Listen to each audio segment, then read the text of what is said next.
নমস্কাৰ বন্ধুসকল, queen wisdom ডায়েৰীত আপোনালোকক সকলোকে স্বাগতম জনাইছোঁ। আশা কৰিছোঁ আপোনালোক সকলো ভালে আছে। আজি পুনৰবাৰ কুইনছ কিটচেনত এটি নতুন ৰেচিপি লৈ মই আহিছোঁ।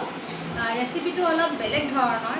আমি যিহেতুকে পায়স ঘৰত বনাওঁ, কিন্তু এই পায়সটো আমি অলপ আজি বেলেগ ধৰণেৰে বনাম। এটা বিশেষ বস্তুৰে আজি আমি পায়সটো বনাবলৈ ওলাইছোঁ। খাবলৈ বিৰাট টেষ্টি হয়। আপোনালোকে ঘৰত বনাই চাব, লগতে কমেণ্টত লিখিব কেনে লাগিলে খাই। আৰু লগতে মোৰ চেনেলটোক লাইক শ্বেয়াৰ লগতে ছাবস্ক্ৰাইব কৰিবলৈ নাপাহৰিব। এতিয়া আহকচোন কেনেকৈনো পায়সটো বনাই চাওঁ। সৰিয়হৰ পায়স বনাবৰ কাৰণে লোৱা বগা সৰিয়হখিনি আমি প্ৰথমে আধা ঘণ্টামান এনেধৰণে তিয়াই ৰাখিছিলোঁ। এতিয়া সৰিয়হখিনি আমি পানীৰ পৰা কাঢ়ি ল'ম। এই ধৰণে দেখিছেনে, মই পানীখিনি আঁতৰাই ল'লোঁ সৰিয়হৰ পৰা। এতিয়া আমি কুকাৰটো কম ফ্লেমত এনেধৰণে জুইত দিম আৰু ইয়াত আমি গাখীৰ দিম।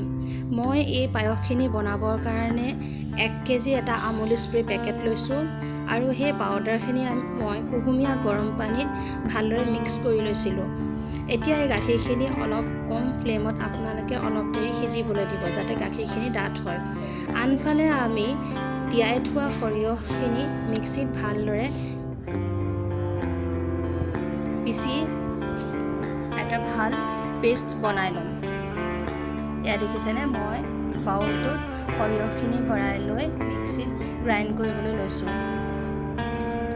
আৰু আনফালে আমি এই জুইত যিটো দি থৈছিলোঁ আমি গাখীৰখিনি, সেই গাখীৰখিনি আমি এখন হেতাৰে ভালদৰে মাজে মাজে লৰাই থাকিম, যাতে গাখীৰখিনি অলপ ডাঠ হয়।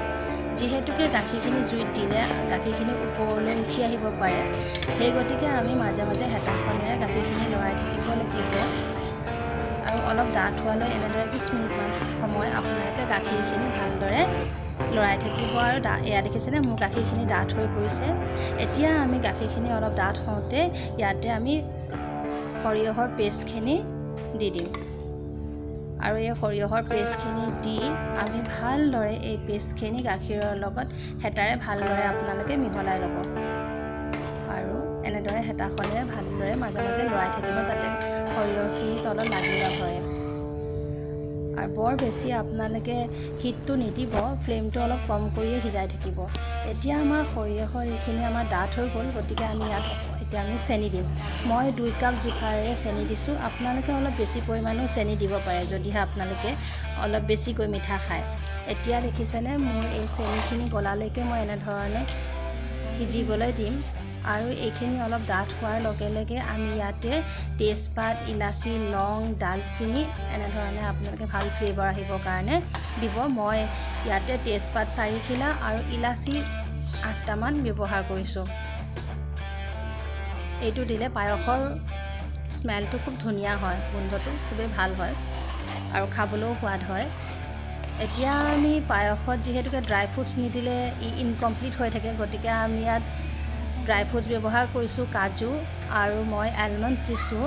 আপোনালোকে কিচমিচ বা ডাব নাৰিকল এয়াও দিব পাৰে, বা নাৰিকল পিচি থোৱা নাৰিকল হ'লে সেয়াও আপোনালোকে ব্যৱহাৰ কৰিব পাৰে এই পায়সত। মই সেয়া দিয়া নাই, মই জাষ্ট ইয়াত কাজু আৰু এলমণ্ডছেই ব্যৱহাৰ কৰিছোঁ। এতিয়া এইখিনি আমি ভালদৰে সিজাব লাগিব ডাঠ হোৱালৈ। এয়া দেখিছেনে, মোৰ পায়সখিনি সিজি ডাঠ হৈ পৰিছে। এই ৰেচিপিটো খাবলৈ বৰ সোৱাদ হয়। আপোনালোকে ঘৰত বনাবচোন, আৰু খুব সহজতে হয়, কিন্তু অলপ সময়ৰ প্ৰয়োজন হয়। এয়া দেখিছেনে, মোৰ পায়স হৈ গ'ল আৰু এটা মই বাউলত এনেধৰণে উলিয়াই লৈছোঁ। এয়া দেখিছে, আপোনালোকেও এনেধৰণে বনাব আৰু আলহী আহিলে ঘৰত বনাই খাব। বিৰাট ধুনীয়া হয় খাবলৈ, খুব টেষ্টি।